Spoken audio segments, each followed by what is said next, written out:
Qalbimlarında bugün bir işlarni bir yaxshi bo'larmiki, o'tdari qarang'ishimizga desak, bu ishi yana mushtaq qoldi. Chiroyli gap qilib 5 yilni bo'z qisqartirdi desak, onun kamasimiz bo'pti turaversin, 17 yil to'shqa vaqtida ko'rsanglar muvaffaq bo'ldik. Siz bu ishni xalqaro qonunlar, buning solimi 20-30 muxbirini izladi bo'pti. Qanday qilingizga shuni izlab, xalqaro qonunlar selib Birleşken Devletler Teşkilatı şüyalik berip kulunuzun kiliş iş kılın. Kançılık kılalayken siz şu şahı görünüz. Sizin bu şu kılavatkan işleriniz, davatkan gaplerinizden bir noktani bilip yetkili olur. Şu fakat şu Amerika'nın hakikaten bir küçüğü aylanıp olsa siz mayli xalqaro qonun bulandı ya ki Amerika çoğundadılarınızı izlemsiz ya ki muhbir akadilerinizi izlemsiz. Ağaçınızın üstte bir yıl kişiktir alayılgan işini kılalsınız. Ben boynumni üzbürme. Çünkü bizden Cumhur'un yüzüç kanun oldu. Bu diyen Cumhur'ç alaylık ege. Amerika diyen onda nesilde mi kork mu kanmayımız mesele dep koy. Hiç mi emas bu tırnakның 43'lük birneme emas o hazır. Hazır vaziyetki Amerika. Onu obdan bilesiz.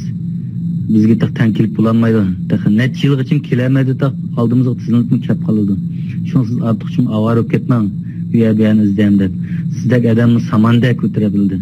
Hazır işte Cumhur'un bir kılının bir tevetip uyalgın emas.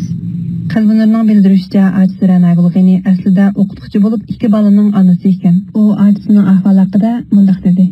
Ajamni 2018-yil 8-oyda ish tarbiyalash markazida yig'ilish o'rniga shahadat tutib ekan.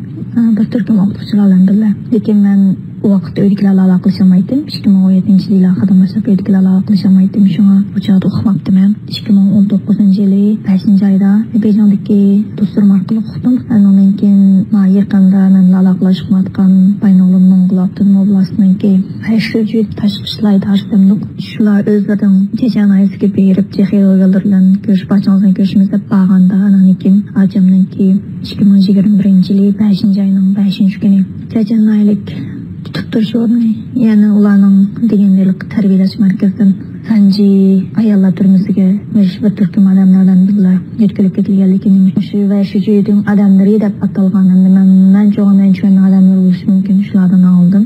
Xitoy hukumatiniki atgan atalmish gunohga kelsak, dadasi deb ketganda namoz o'qigan, diniy kitob saqlab boshqalarga oriyat berganda. Men dedim, Jumhurning qaysi qonuni namoz o'qisolmaydi, dadasi deb ketganda duo qilsolmaydi deb yozgansa, uchoqlar yo'qdi, 2013 yo'qdi, 2017-yillar hukumat kadrlari namoz o'qisolmaydi deb chiqqan. Artin hukumat kadri deb turib oldi. 2017-yil qonunni 2013 bular qilamsa, shuni sizlar nima qonun ma'oshni ko'rsatsam, boshqa qilib turib oldi.